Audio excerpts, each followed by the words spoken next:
हर हर महादेव दोस्तों, आइए सुनते हैं अपने चैनल भक्ति यूनिक वर्ल्ड पर माघ मास की कथा। अध्याय 15। हे राजन, ब्रह्मा जी ने घोर से घोर पापों को मिटाने के लिए तथा प्रजा के हित के लिए प्रयाग तीर्थ की रचना की है। गंगा जी तथा यमुना जी की धारा के जल की और इनमें स्नान करने की भी कई प्रकार की धारा बहाई है।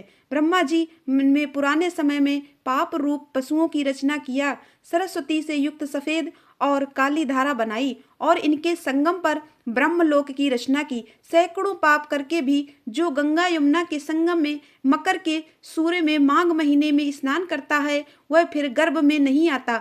विष्णु भगवान की दुर्गम माया है। हे राजन, माघ महीने में प्रयाग तीर्थ सब पापों को नष्ट करता है। विमान लोकों में अनेक भोगों को भोग कर मनुष्य पार ब्रह्मा में लीन होता है। उसके पुण्य की गिनती चित्रगुप्त अच्छी तरह से नहीं कर सकते। 100 वर्ष तक निराहार रहकर योगा अभ्यास करने के बराबर फल माघ मास में प्रतिदिन स्नान करने से प्राप्त होता है। राजगृह में कुरुक्षेत्र में सैकड़ों बोझ सोना दान करने से, सैकड़ों अश्वमेध, हजारों राक्षस यज्ञ के करने से जो फल प्राप्त होता है, वह माह के महीने में गंगा यमुना के संगम में त्रिवेणी में प्रतिदिन स्नान करने से अवश्य प्राप्त होता है। पृथ्वी पर जितने तीर्थ तथा नदियां प्रसिद्ध हैं, हे राजन, वे सब माघ मास में त्रिवेणी में स्नान करने के लिए आती हैं। सब तीर्थ पापियों के संग दोष से अशुद्ध हो जाते हैं। माघ मास में वे निर्मल हैं, अतः स्नान करने से उनके वे सब पाप दूर हो जाते हैं। हे राजन, वाणी मन तथा शरीर के कल्प तक जन्मों में एकत्र किए मनुष्यों के पाप गंगा यमुना के संगम में माघ महीने में 3 दिन स्नान करने से नष्ट हो जाते हैं। और जिस तरह सर्प पुरानी केचुली छोड़ता है, उसी प्रकार मनुष्य पापों को छोड़कर स्वर्ग में जाता है। कुरुक्षेत्र में स्नान करने का 10 गुना फल वहां मिलता है, जहां पर गंगा जी विंध्य पर्वत से मिलती हैं। इससे भी 100 गुना फल काशी की उत्तर वाहिनी गंगा जी में, काशी से भी 100 गुना फल गंगा यमुना के संगम में, और इससे भी 1000 गुना फल जहां गंगा जी पश्चिम में बहती हैं, वहां स्नान करने से होता है। हे राजन, वहां गंगा जी के दर्शन से ही ब्रह्म हत्या अधिक पाप नष्ट हो जाते हैं।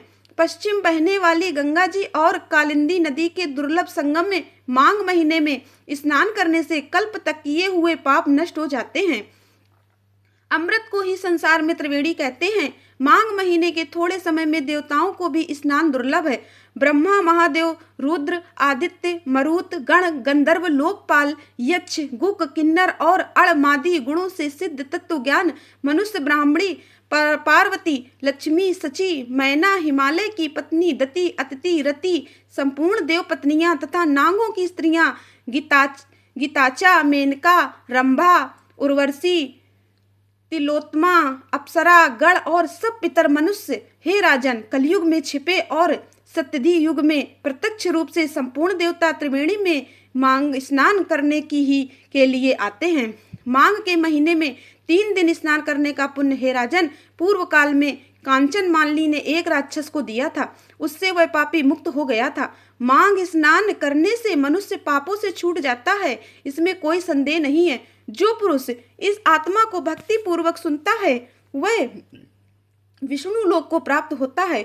इस प्रकार से श्री पद्म पुराण के अंतर्गत माघ मास महात्म कथा में 15वां अध्याय की कथा पूर्ण हुई। तो बोलिए प्रेम से श्री भगवान विष्णु की जय, माता लक्ष्मी की जय, भगवान श्री कृष्ण की जय, सर्वदेवी देवताओं की जय। इसी प्रकार से आगे की अध्यायों को सुनने के लिए चैनल पर अगर आप पहली बार आए हैं तो चैनल को लाइक सब्सक्राइब कर लें।